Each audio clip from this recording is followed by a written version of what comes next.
Hey guys, Austin Schneider here, and today we're going to tell you how you can buy a house with no money down. So you've always wanted to purchase a house, but there's just one problem. You don't have any cash. With the down payment, closing costs, and other expenses, buying a home can be a big chunk of change. The good news is that it doesn't have to.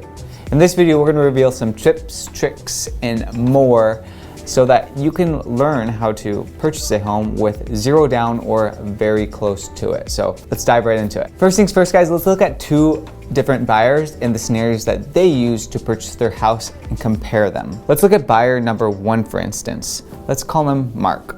So his home price is $250,000. He doesn't ask for a small earnest money deposit, so he must deposit $5,000 into escrow right away. He opts for an FHA loan even though the home is in a USDA eligible area, so his down payment is going to be 3.5% or $8,750.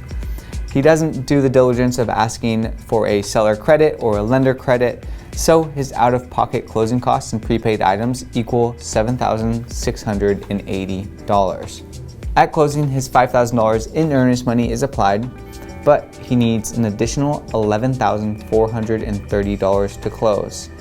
In all, it costs him $16,430 upfront to buy a $250,000 home. But buyer number two is a lot smarter. Let's name her Lisa. Lisa's home price is also $250,000, but she negotiates just putting $500 in earnest money, and the sellers accept. She also receives a gift from her parents for that $500, so really she's putting nothing of her own money down for the earnest money. She reviews the USDA loan website and discovers the home is in an eligible area, so she applies and is approved for a zero down USDA loan.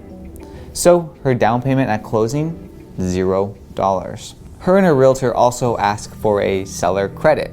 The sellers agree to a $5,500 credit since they are eager to sell. In addition, her lender raises her rate just slightly and gives her a $2,000 credit at closing. Her original closing costs and prepaid items were going to be $7,680, but with the credits at $7,500, it reduces her closing costs to just $180. At closing, her $500 earnest money is applied. She receives a check back from escrow for $320 since her closing costs and prepaid items were only $180. And even that $180 was paid for with a gift. In all, it cost her $0 of her own money to buy a $250,000 home. As you can see from these two scenarios, if you get creative, you don't need a large amount of money in your bank to purchase a home. Now let's take a look at how to deal with the three major expenses that both of these buyers experienced and how you can deal with them if you are going to purchase a home. The three major expenses are down payment, earnest money, and closing costs. First, let's talk about how you can deal with the down payment, because typically that's your largest expense. So most mortgage loans require what's called a down payment. But the good news is, and you've probably heard, that 20% is not required. In fact, there's loan programs out there that require 0% down, and these are the ones that you want to pay attention to. The first great loan option for you is what's called a USDA loan. This 0% down government-backed loan is meant to help support economic development in rural and suburban areas outside of the city core. And no, this doesn't mean that you have to buy a farm. It's for standard houses. These homes don't need to be in the middle of nowhere. A lot of the times they're just right outside of the city core. Also with the USDA loan, credit guidelines are lenient and there is an income limit, but it's based off of average income in your area. If your income is average or slightly above average, you may still be eligible for the USDA loan. All in all, USDA loan is a great loan program that has helped many home buyers purchase their home with 0% down. Another great zero down option is what's called a VA loan. So if you've served 2 or more years in the military, you may be eligible for the VA loan. There's 0% down, credit limits are very lenient, and there's no mortgage insurance, making homeownership that much more affordable for you. So if you've served, you deserve to check out if you are eligible for the VA loan. Another great option for your down payment is receiving a gift. So loans like the FHA and conventional, they do require a down payment. Take for example, if you have an FHA loan at 3.5%, you can get that whole down payment as a gift from a relative, friend, or other charitable organization. All that's required is a gift letter and proof that the one gifting the funds have adequate funds themselves. And this is something that your lender can work up with you. Another great option for your down payment is what's called down payment assistance. This is an often overlooked form of receiving a down payment, and these types of grants are easy to find on your city, county, or state website. Most down payment assistance programs are specific to your area, as they encourage home ownership in your specific area. And you can use this down payment assistance for other loans, including the FHA, and then a lot of times get your full down payment covered. Sometimes the down payment assistance needs to be repaid or gets rolled into the loan, so be sure to check out the website for further detail on what down payment assistance programs your area provides. But also don't pass up on the opportunity for free money. Search for your local home ownership grants online and see if it makes sense for you. The second upfront cost that we're going to be covering is what's called earnest money. So even though you have a great loan and you're reducing your down payment, there's still going to be what's called earnest money. Earnest money is a deposit to the seller showing good earnest that you are willing to move forward with this house. And to prove that, you agree to deposit a certain amount of money with the escrow company that's showing good earnest that you're going to move forward with the house. You typically make this payment within 1 or 2 days of getting under contract. And don't worry, this money does go towards your closing costs, so it's not like you're just throwing it away. So how much earnest money really depends on the situation. For instance, if it's a hot market and there's a lot of competition on a specific house, the sellers will likely take the offer with more earnest money rather than earnest money that's less than. But there are still ways that you can get away with having a low earnest money amount. And really the trick is just giving it a shot. Ask your real estate agent what they suggest for earnest money. If your goal is to have as little out-of-pocket expenses as possible, work with your real estate agent to craft a strategy that will allow for this. Also, be aware of competition. If there's multiple offers on a specific house, it may not make sense to lowball the earnest money if you actually want to get the house. In turn, maybe look for houses that have been sitting on the market a little bit longer, or even fixer-uppers that would allot for a lower earnest money amount. It really depends on the seller and what they're willing to accept. Work with your real estate agent, and I like to say, it doesn't hurt to ask. And the last big upfront cost that we're gonna talk about is your closing costs. So most new home buyers don't really consider how to pay for the closing costs once they start searching for their new home.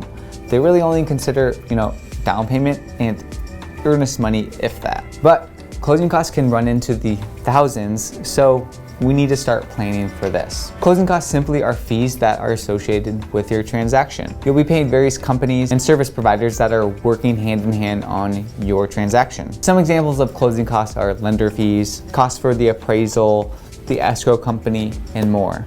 Let's look at an example with a $250,000 house with a 0 down USDA loan.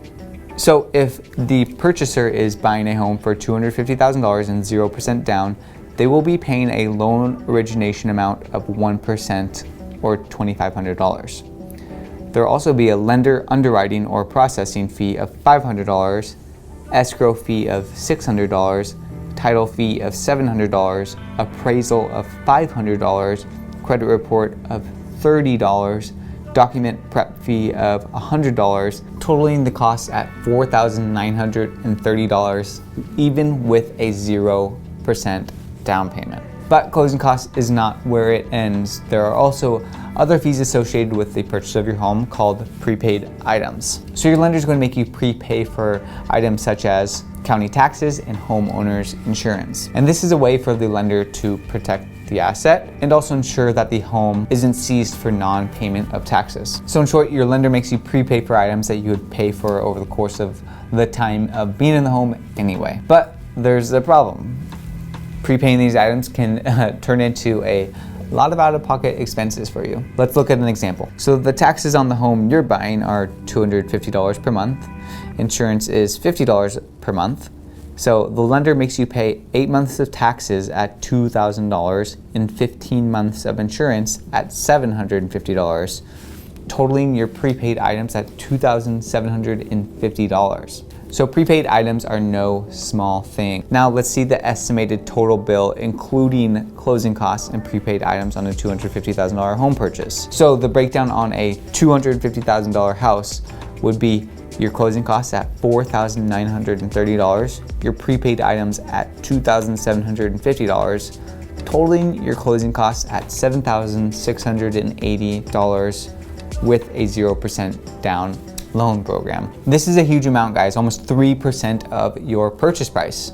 So how are you gonna avoid this? You typically can't wrap your closing costs into a loan. Lenders will typically not let you finance prepaid items such as the taxes, insurance, and the other closing costs. Again, as a savvy home buyer, there are down payment assistance programs out there that could be of your benefit. Many let you use the funds for closing costs, and these are either grants or items that will need to be paid back later down the road. Either way, it can be a practical way without needing to pay for your closing costs and prepaid items up front. But a potential easier way for you to save money on these items is what's called a seller credit. So a seller credit can't be used towards your down payment, but it can be used towards your closing costs and prepaid items. For FHA or USDA loans, the sellers can credit you up to 6% of the purchase price. For conventional, the seller can give you a 3% credit or sometimes more. Either of those should be plenty to cover the costs of your prepaid items and closing costs. But how do you get the seller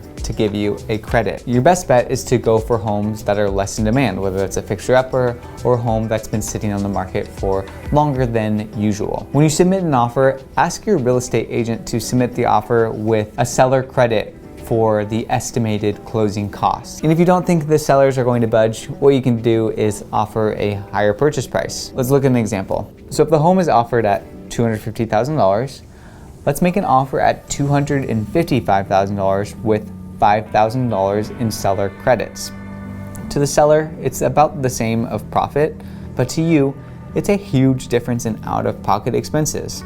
The fact of the matter is that seller credits may not work in hot markets or if the house has multiple offers, but it's always worth a shot, especially if you're targeting homes with lower competition. With any luck, you'll get all of your upfront costs paid by the seller. Another option to get your closing costs taken care of is what's called a lender credit. If the seller credit isn't available, opt for going with a lender credit. What the lender will do is slightly up your interest rate, which will cover most of your closing costs, including the appraisal, escrow fees, and more. Here's an example assuming the same closing costs as the earlier example. So a typical market rate is 4%.